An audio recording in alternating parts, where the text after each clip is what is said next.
The original Fox-era X-Men are returning for Avengers Doomsday and very likely Avengers Secret Wars. What does that actually mean for the post-Secret Wars era of the X-Men and the confirmed MCU X-Men movie that's currently in development? Welcome back, ScreenCrush. I'm Ryan Airy, and we're all pretty certain that the MCU's next saga will be the Mutant Saga. So for years, the rights to the X-Men and all the mutant characters were actually at 20th Century Fox, until about 7 years ago when Disney acquired 20th Century Fox and brought the mutants back home to Marvel Studios. And while the rollout of mutants in the MCU has been slow, the glory days of the Mutant Saga are on the horizon. So in a little bit, I'm going to get into an argument with a friend of mine about these two very different directions that Marvel can go with the X-Men and the mutants. So one of these is a complete restart, a new Xavier, a new Magneto, new Cyclops, new everybody. And the second option is a semi-restart that keeps around the likes of Ryan Reynolds' Deadpool, Hugh Jackman's Wolverine, James McAvoy's Xavier, Michael Fassbender's Magneto, and maybe even James Marsden staying on as Cyclops.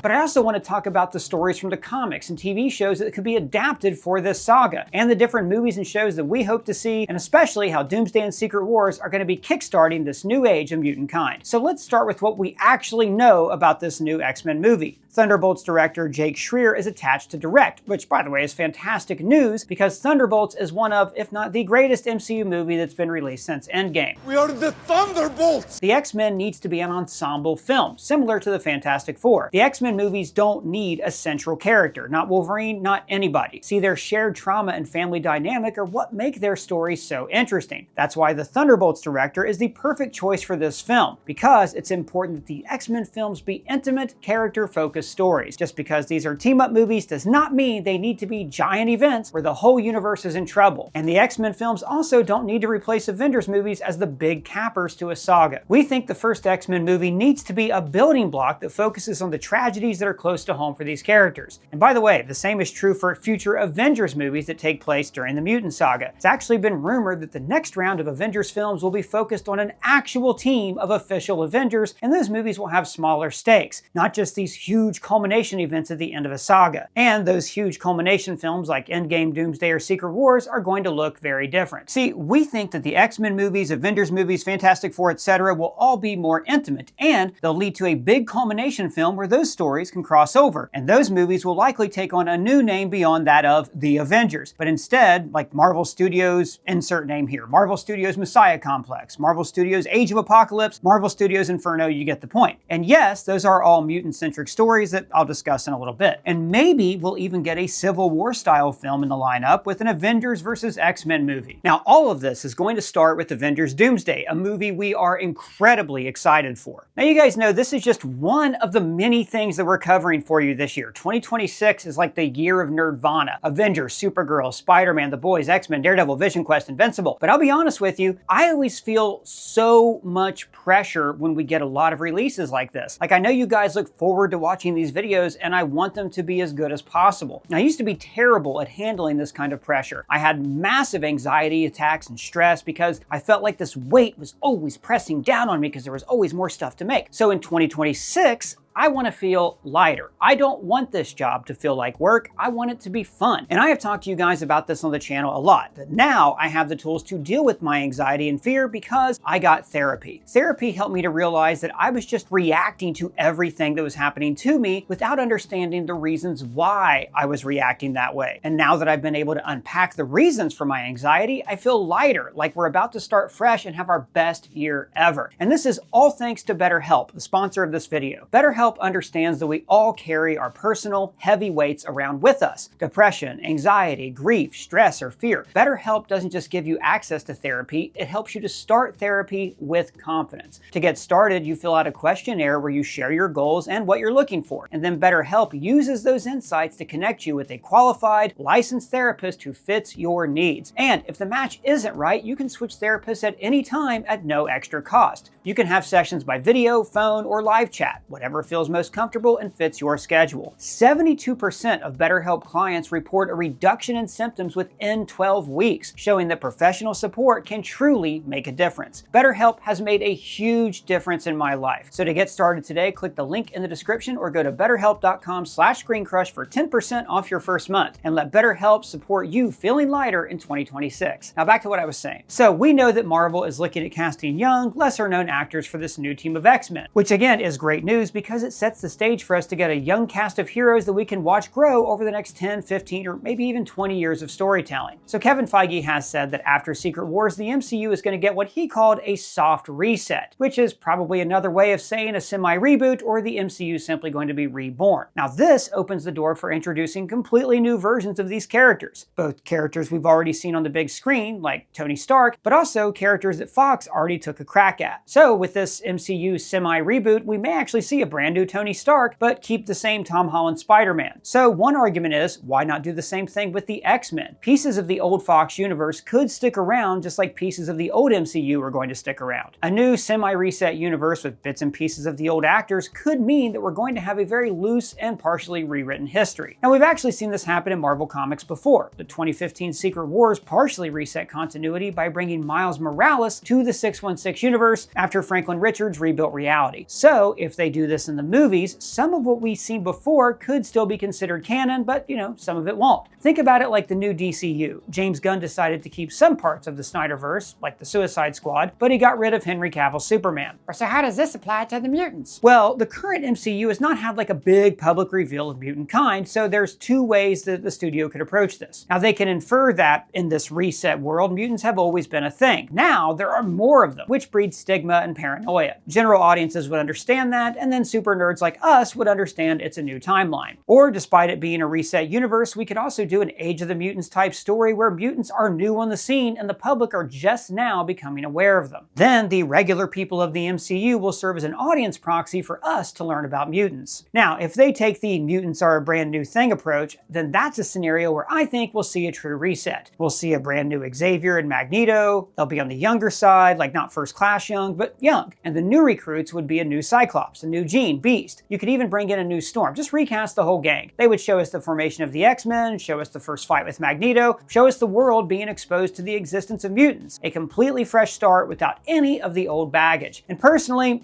that's what I'm pulling for, but this is where the ScreenCrush team disagrees. I want to see a hard reset. All new actors playing these roles with absolutely no connection to the older movies, except for Deadpool. Now my reason is simple. The actors are getting older, and I am a big fan of franchises moving on and adapting stories from the comics from a fresh perspective. These characters are bigger than the actors, and there are so many great X-Men stories that I want them to adapt with fresh faces and younger people. For instance, there's the Brood Saga, where the X-Men are in space and they get infected with aliens that are transforming their bodies into giant lizards. It's a horrifying saga where each member of the team has to kind of cope with their own mortality and the certainty that they will die. And again, a friend of the channel, Mike Lawrence, told me that he would like to see the Proteus Saga, where the X-Men have to deal with Moira McTaggart's all-powerful mutant son. This would also be a great choice because it's a small, personal story. In fact, if I may, here's my pitch for this movie. The X-Men are all teenagers, they're attending school, Xavier's the only teacher at the school, and then they go on a field trip to the city. So then they all split up as different people want to go do different things. Some of them go to a club where normal teenagers are using mutant growth hormone to get powers. And then some of them, like Nightcrawler, wander into a church, which turns out to be a cover for a meeting of the mutant-hating group, the Friends of Humanity. Others would end up in the sewers where they meet the Morlocks. Those are outcast mutants who dwell underground. Like, think of the movie like The Warriors, where a street gang has to spend all night trying to get home to Coney Island. Or like the underrated movie Judgment Night, when a group of friends get in over their head and end up in the underworld when they get lost on their way home. I just want to see a small-scale movie, regular kids getting in over their heads. And the big threat that brings them together is an adaptation of the Mutant Massacre, where a group of evil mutants called the Marauders attacked the Morlocks in the sewer. The leader of the Marauders was Mr. Sinister, a great villain who we have never seen in live action. And it's also been glossed over that Mr. Sinister raised Scott Summers, Cyclops, so he could have his own tangent in the movie. Maybe he is an older person or an instructor at the school, and then he goes off to the orphanage where he was raised and then slowly uncovers Sinister's plot. Then they would all come together in the final fight. But look, that's just one idea that borrows elements from many different comics. There are also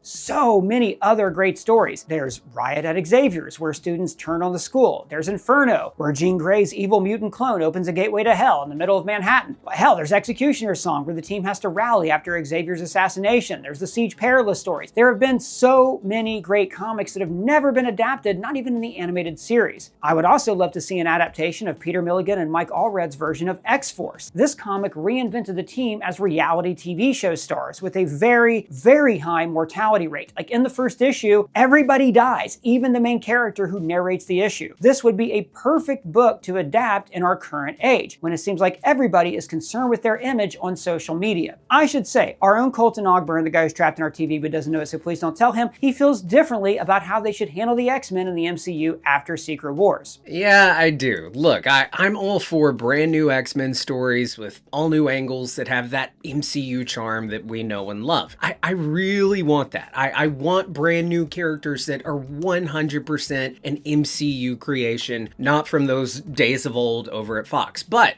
I want my cake and to eat it too, because what about Wolverine, man? I know Hugh Jackman retired from the role after Logan, but then he came back. He had his return in Deadpool and Wolverine. Let's go.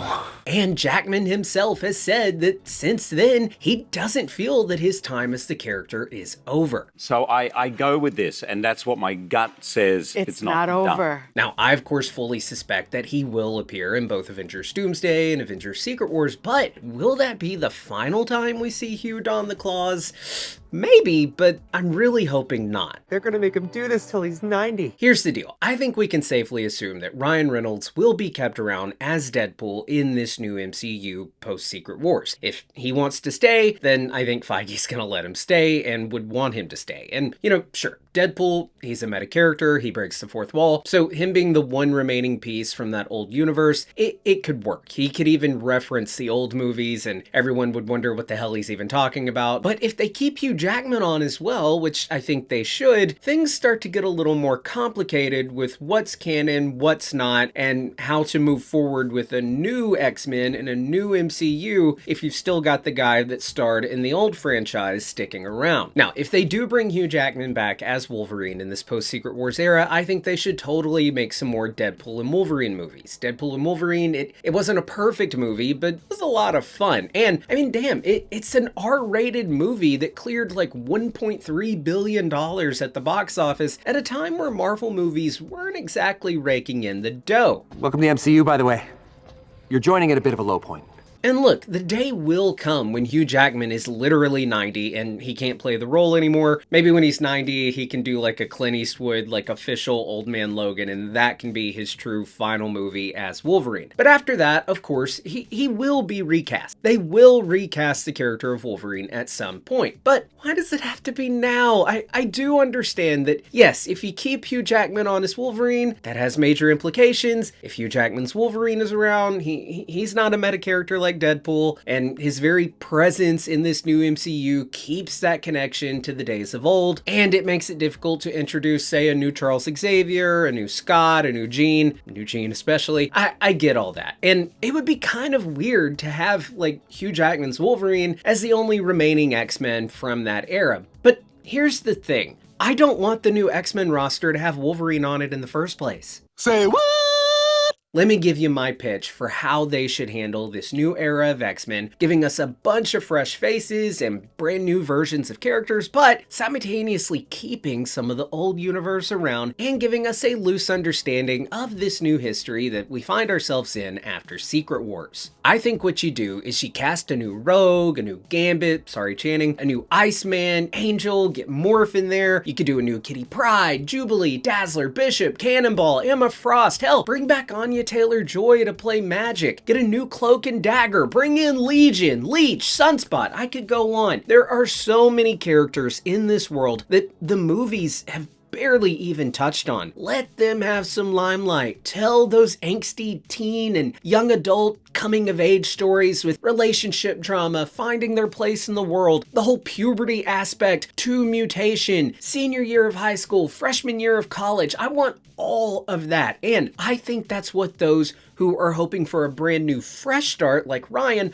I think that's what they're hoping for as well. But what if we could have both? What if we get all those new characters with new faces, but we keep around, I don't know, maybe a James Marsden Cyclops. A Cyclops like the one we have in X-Men 97, who has already been around the block a time or two. He's a father, he's been a student of Xavier, and he's now in a position to be a teacher to a new generation. That can give us a Cyclops who can have like this loose history that we know from those old movies, but they aren't set in stone. And one of the reasons I'm really pushing for this is because that is the kind of Cyclops I would hope to see in the rebooted X-Men anyway, even if it is a completely new thing with a new actor. But if you're gonna do that, why not bring in James Marsden to play the character and have a little bit of continuation? Having a Cyclops who is the father of a teenage daughter would be especially cool from a storytelling standpoint, and it would really get into the family aspect and coming of age stories that I want to see in the X-Men. I've said this before, but I think that Rachel Summers, the daughter of Scott and Jean, I think she's in Doomsday. And Rachel Summers and her connection to the Phoenix Force could fill that Jean Grey role for the new young team of X-Men. And this way, we're keeping a few shards from the past and making it to where movies like Doomsday and Secret Wars and even the Fox-era X-Men movies still feel like they kind of count, and that we're still building upon the foundation that they laid,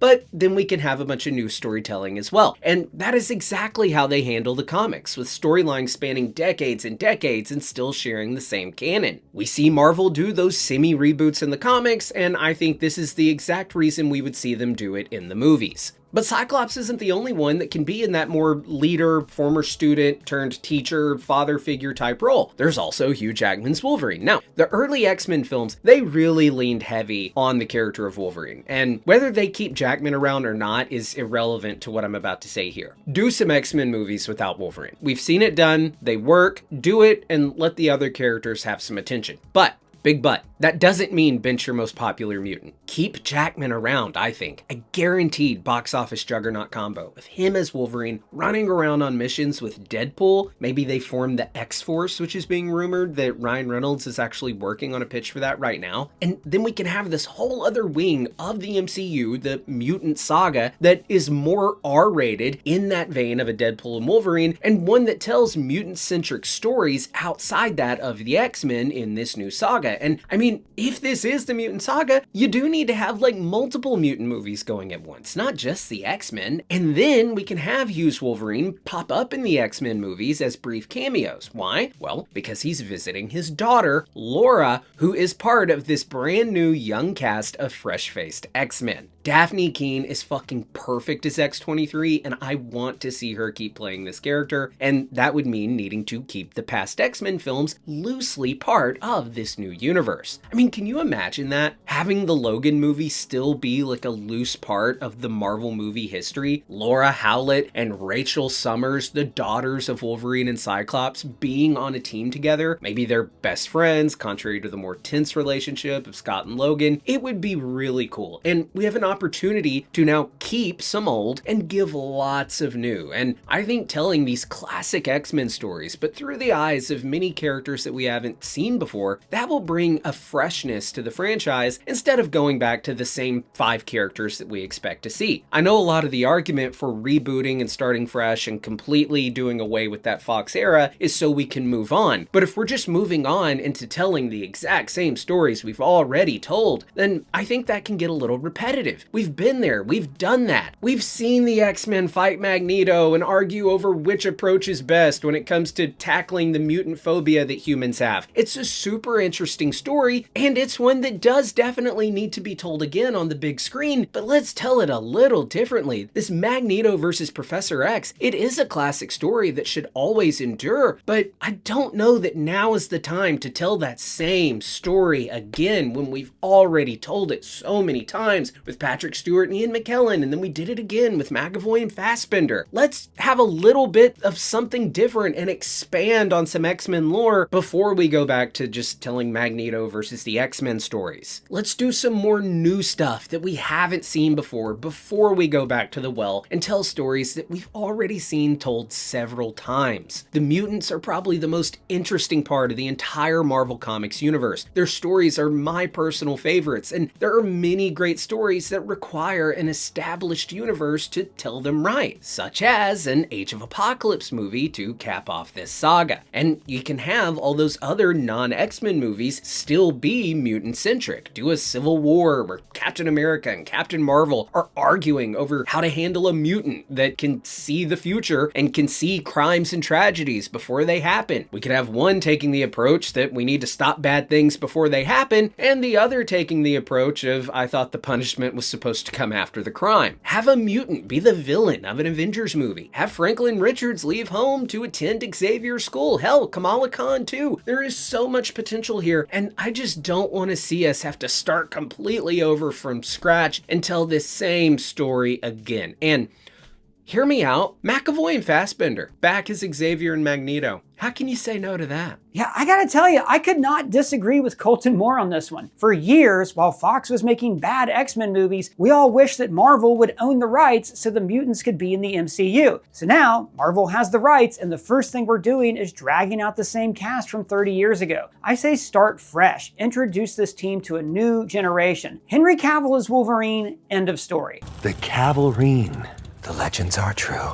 When you bring back the older actors, you're automatically locking yourself into being connected to the stories that came before. They should treat this like it's a new creative team coming into the comics. Shake it up, have some fun, and don't bog yourself down with existing continuity. Hell, I don't even think the characters in the MCU should even remember meeting the original X-Men from Doomsday or Secret Wars. But then why is Ryan Reynolds still gonna play Deadpool? Well, because he's Deadpool. He breaks the fourth wall. He can comment on how the old X-Men aren't around anymore, and it'll be hilarious. And plus, that's just perfect casting, and Ryan Reynolds has a lot of years ahead of him playing this role. So, you have heard our takes on how the MCU should handle the upcoming Mutant Saga, but I want to hear your thoughts and theories down in the comments below. You can also find me and Colton at our socials or in our free-to-join Discord server, or you can find me on Substack. Please subscribe there. That would be a massive help. And if it's your first time here, please subscribe, smash that bell for alerts. For ScreenCrush, I'm Ryan Airy.